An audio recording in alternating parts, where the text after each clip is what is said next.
All right, everyone, welcome back to part three of the Independent Consulting 101. My name is Daniel. And I'm Ellen McInerney. So, to kick it off, I'll just throw this disclaimer out there again. Everything that we're talking about today is not legal or accounting advice. This is just really our experience and us sharing our stories with you. And you take what you get from it, and hopefully, it'll lead to helping you out in your journey of becoming an independent consultant. So today we are focusing on operate. So hopefully by now you've done your planning, you've got a few setup things moving, and now you're looking at what it takes to really operate as an independent consultant. So we'll start with the sales cycle and pipeline, and these are really just high level concepts. We'll talk about rates, then I'll kick it to Ellen for budget and forecast, talking about contracts, and then we'll finish it off with how to invoice a client. All right, so let's jump right into it. So the first thing that we want to talk about is really sales cycle and your project pipeline. Now, when you become an independent consultant, this becomes one of your new responsibilities, something that you really need to think about. So going to the checklist, the first thing that you need to think about when it comes to sales is understanding your client's budget cycle and their selection process for vendors. So a lot of companies that have, for Ellen and I, most of our clients make billions of dollars of revenue a year. With all that money comes specific budget cycles. So they have specific timelines where they can request and get budgets approved. And it also brings a lot more bureaucracy. So there is a process to select companies that hire consultants to come in to work on projects. I would say, from my experience, a sales cycle for very small projects can go from 3 months approximately, but for larger projects, the sales cycle can be a year plus, especially with a long, complicated RFP process. So when you're on project, it's always good to start talking to people and try to understand those cycles, so you have an understanding of when your windows are open to do sales, but also to understand what it takes to get an extension on your project, or to get net new business. Yeah, I think a Um, big component of this is planning ahead, whether it's understanding, oftentimes you're doing the budget for next year in July, or as you mentioned, a sales cycle can take up to a year. So having those conversations really early on and trying to think through step two, step three while you're on step one is going to be really critical to make sure that you're managing a pipeline and maintaining mhm. one. Absolutely. And these are things that we wanted to talk about and have you think about now, because even if you're subcontracting under a larger firm that has a sales force that's constantly looking for new projects for you, it's a lot better if you come to those companies with potential leads and opportunities. They may even let you get a cut of some incentives for bringing them new business. Moving to the next point, pain points. So when you're on project, you're addressing one type of solution, or you're implementing something, but it's always good to start talking to your clients about what other pain points are out there. What are the managers struggling with, and if you have access to the directors or the VPs, really have conversations with them on what is on their minds, what's keeping them up at night, and what are the things down their roadmap that they're planning for now. And I think what you'll find in the sales process that is, especially for consulting, is most of the time you're listening, maybe 90% of the time. So it's really listening and understanding those pain points as opposed to trying to pitch something to a client or selling. So something to think about when you're having conversations with a client. I found that they respond a lot better to listening and presenting something that meets their needs as opposed to bringing something to the table. Yeah, I completely agree with that. You have to understand their pain points and you have to listen first before you say anything. Don't just come with solutions, because that usually doesn't go well. All right. On the right side, we just have a general sales pipeline, or a funnel, if you will. So things to think about, especially when you're either on project or you're just looking at your own network. How many people in your contacts are decision makers, have pain points that they need to address and that can use consultants. So that kind of moves into the qualified leads. And then as you learn about their pain points and start talking to them, are any of those leads turning into potential opportunities where you have a clear value statement or a story that can bring to address those pain points? And then from there, if you have the relationships, you can start talking about what it looks like to start building a contract and addressing those projects. And then obviously at the end is winning the project and completing the sales funnel. Anything else, Ellen, before we move on? I think that covers it. It's really just, even when it gets to the contracting phase, this can take a really long time. So, factoring in not only the sales process, but also signatures and revisions on contracts, I think you'll find that that takes a lot longer than anticipated. And we'll talk about that a little bit more when we get into the details of contracting. All right. So the next thing is rates. And this is something that's very interesting now. When we originally put this slide together, we were in the booming point of the industry, and now we're kind of in a recession. So things have changed. What we really want to do is just give you an understanding of the range of rates and, generally speaking, what kind of skill sets demand what kind of rates. And again, this will require some self-awareness. But I'll start on the left side and then work to the right. But essentially, at the lower end of the spectrum, you'll see a lot of offshore resources. This is usually, people that are doing testing or coding at a very low level. Onshore, we see a lot of internships have about a $20 to $25 rate. So that's kind of the skill set that hits that range. In the middle is usually where most of us will fall. So if you're an experienced consultant, you have a skill set that you're bringing to the table. If you're in an individual contributor role, right now what we're seeing is probably definitely a sub $100 rate, probably 50 to 80 or $90 an hour. When you move into more of a manager role, program manager, you have people reporting into you as a consultant, or you have a very specific skill set that's in high demand, then you can start charging above $100 an hour. And then definitely on the far end of the scale is you have partners of large consulting firms. So these aren't independent consultants, but to understand the range, these partners at, the big four, they're charging 450 plus an hour. And that, matches their skill set, because at that point you're really acting, strategically, and you're almost an interim CIO, or so you can demand those high levels for the hourly rate. At the bottom, we have just two fee structures we wanted to talk about. And generally speaking, for consulting, you're going to fall in one of these two categories.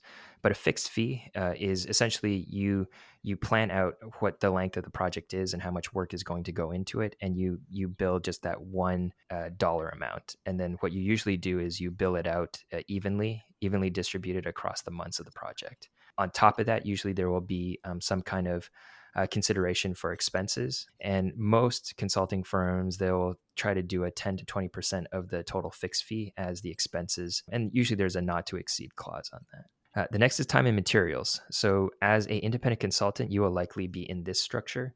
So you will be billing your hours and getting paid for the hours that you work. So these are it's not necessarily a fixed fee where there's, no matter how much you work, you just get paid this amount, but it's based on how many hours you work. And on top of that, there's, again, travel and expenses, which is usually 10 to 20% of the total estimated budgeted hours that you have. And Daniel, have you found that clients respond better to one versus the other? It all depends. A lot of large projects, they have fixed budgets. So a fixed fee is usually what they will require. But for say a staff augmentation role, time and materials is usually more appropriate. But for the most part, I'd say large projects with fixed budgets, you will have to go in with a fixed fee, or you'll have to accept a not to exceed clause in time and materials. All right. So next, let's talk about budgeting and forecasting. Once you've established your rates and have a sense of how long the engagement's going to be, it's really important that you manage your budget and forecast on a weekly basis to understand, are you overburning or are you underburning? And I think that this applies for both fixed fee and time and materials, but it's more prevalent for time and materials because you're actually billing the hours that you work. When you think about fixed fee, it's still important because you want to make sure that your team isn't getting burnt out and working crazy hours, but it may not have as much of a direct impact on the actual hours that you're billing. So, a term that you'll commonly hear is burn rate. And so that's a percentage that you use. The target is going to be 100%, but if you're under 100%, it will tell you that, with a combination of the actual hours that you're billing plus forecasted hours, you're likely to come in under what you budgeted in terms of total hours. Or if you're exceeding 100%, it's looking that you're likely to bill more hours than you've actually budgeted for. And so I want to walk through the example here to give you an idea of how that's calculated and how we manage our project financials on a week-to-week basis. But burn rate is something that we'll be referencing quite a bit. And so in this example, it's a 3-month engagement, approximately 14 weeks. And so when you're building out your forecast, it's important to understand budgeted hours. So typically, we found that we work 45-hour weeks. So that's usually factored into our pricing. And so when figuring out the budget, typically we'll just do straight 45 hours for the 14-week duration. But when you get into the actual forecasted hours, so that's where you'll see some variances for things like time off or things like ebbs and flows in an engagement. So let's say you're doing a system implementation. You may spend more time up front getting up to speed, and you may also expect that you're going to spend a lot more hours working as it gets closer to go live. So, what we recommend doing is after determining your budget, going on a week to week and factoring in any time off. So, reducing your hours for that, or factoring in the weeks that you know you're going to be working more to make sure that you're not burning too many hours up front if you know you're going to be working a lot of hours at the end. And then after you have your forecast, what you'll want to do on a weekly basis is actually track your actual hours. Now, this can be done through using a time tracking system, which either if you're doing a subcontracting relationship, you may have access to that. Or if it's just one person on your team or a small team, you can actually just manage it through Excel. So, what you'd be doing on a weekly basis is entering in the number of hours that you actually worked, which will either be on track with forecasts, above or below. And so, those are the three components that build up to a burn rate. But the way that you actually calculate a burn rate is it's a combination of actual hours worked to date. So in the example here, you'll see the forecasted hours are grayed out for the weeks that we've actually documented the actual hours. So you take the actual hours, you add it to the forecasted hours for the remaining week, and then you divide that by the budgeted hours to figure out, are you right on track at about 100%? You're forecasted based on the rate that you've been running plus your forecasts to hit the number of hours that you projected? Or are you underburning a little bit? In this example, we're at about 94%. So that would be underburning. Or are you overburning? And so this is important to track on a weekly basis so you can have a conversation with your client before it becomes a problem to say, hey, we're finding that the work that we anticipated, either you've added some scope or it's taking a little bit longer due to these reasons. And so that we may need to either add another resource or do a change order to account for additional hours on the project. So, certainly something we recommend monitoring on an ongoing basis because it will give you a sense of the health of your project financials and make sure that your clients aren't surprised, especially in a time and materials situation, of coming in with way too many hours. The last thing that you want to do is go and surprise your client with a needed extension because you've overburned. And the first thing they're going to ask is, why did you overburn and when did you overburn? And if you haven't been keeping track of this, it'll be difficult to come up with the storyline behind that. Absolutely. And things come up. I mean, if you look at week 8, it's an example where something came up and this person wasn't able to work that week. So staying as close as you can to 100% through the project will prevent scrambles at the end of the projects trying to meet hours or really having to reduce hours in the last couple of weeks. So this will be a good way to kind of gauge how you're doing throughout the engagement. So after you've gone through the sales process and you have a sense of your rates and have kind of built out your projected forecast as it lines to the contract, the next step is actually developing and reviewing the contracts. So this is typically not the most fun part of consulting, but I will argue that it's one of the most important parts. And so this will be something where you're going to want to work really closely with your lawyer to make sure that you have the right contracts in place, that they've been reviewed, and that you feel comfortable with everything that you're signing. And so what we've included here is a couple different commonly used contract types for consulting. And so we'll walk through each of those and just highlight some of the components. So the first one is a master services agreement. And this is typically used in a situation where your company becomes a preferred vendor. And so the purpose of the master services agreement is to outline the majority of the terms that govern future agreements. So it's kind of like an umbrella contract that says this is a way that we engage between the two parties. And so any statement of work that follows that, which would be at the project level, is going to tie to the master service agreement and have to account for some of the terms that were outlined in there. So what does this mean in terms of content? Oftentimes it will talk about the payment terms. So, if payments need to be within 30 or 45 days, that will be accounted for in there. Any warranty periods, in some cases it might be 6 weeks after something's delivered or up to 6 months. So just having documentation around what the warranty period looks like. And another important one is intellectual property ownership.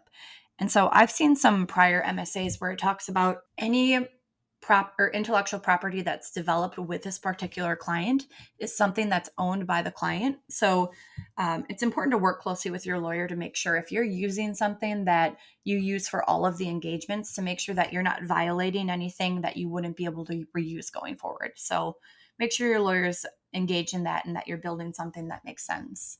and then dispute resolution. Oftentimes it doesn't go to this, but if there needs to be a process in place if there's any sort of disagreement during the master services agreement.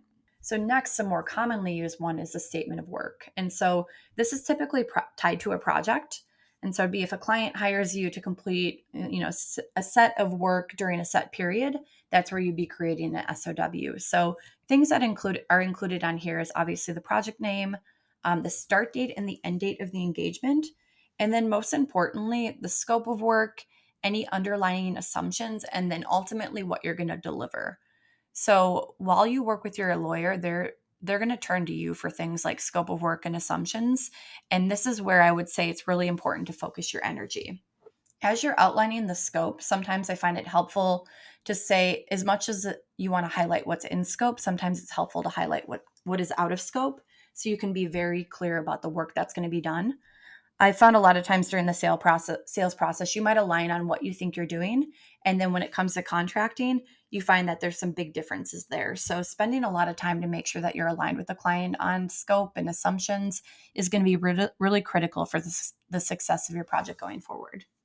It's also helpful to include staffing roles with descriptions. So this is more so if you have a larger team, but there's been times when clients have asked, this person on the project, what is their role and what are they accountable for? So it's kind of nice to have that outlined on who are the team members, who's doing what on a day-to-day basis.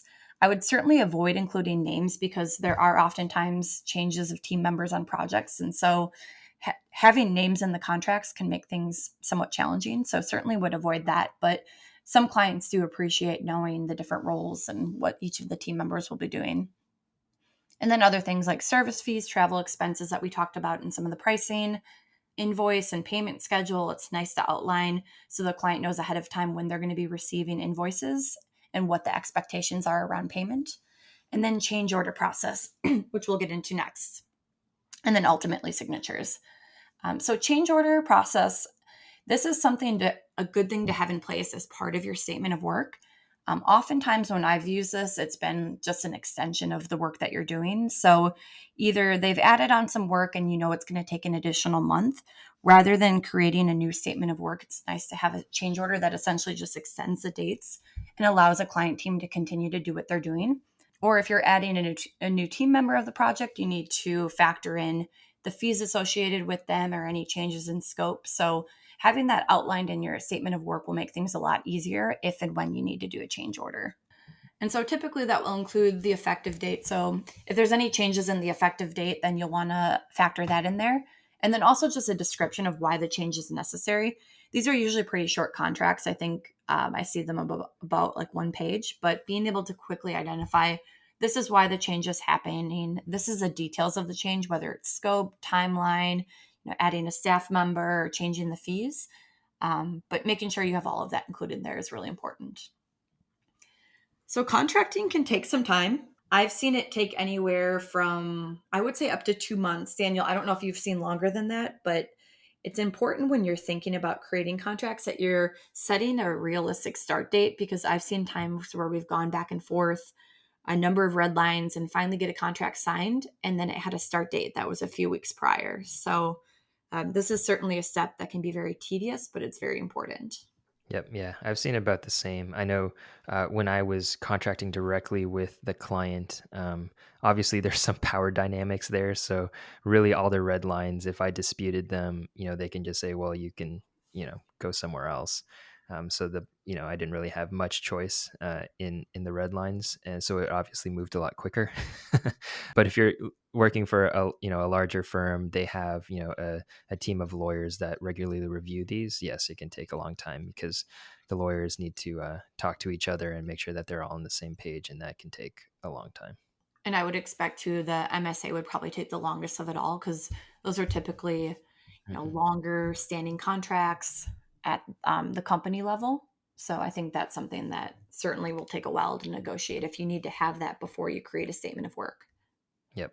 All right. So the last thing that we want to talk about is invoicing your client. And I know one of the funny stories of my lessons learned as an independent consultant, I was, when I first started out, I was subcontracting under another company. And I've been working for probably 2 or 3 months. And I remember reaching out to my contact at the company and saying, "Hey, are you guys going to pay me at any point in time?"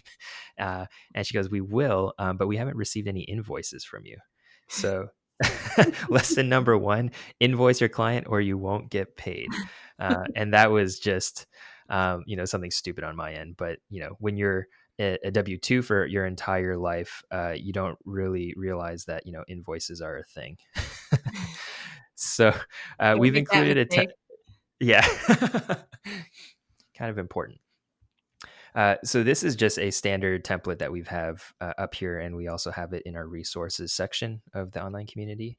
But most invoices will have these typical things where you have your company name and your contact information, logo. Invoice numbering is usually something that you can implement if you are using a tool to generate your invoices. Usually, they'll generate some kind of invoice number for you. That is important because you do need to reference that. If you ever get audited or if the client has some kind of dispute, you can easily pull up the right invoice. So invoice number is important. The date, obviously. The next section, additional information. It's good to have this so that you to organize your invoices, to know what SOWs it's applying to and what role specifically, especially if you have subsections under a project with multiple SOWs and multiple roles.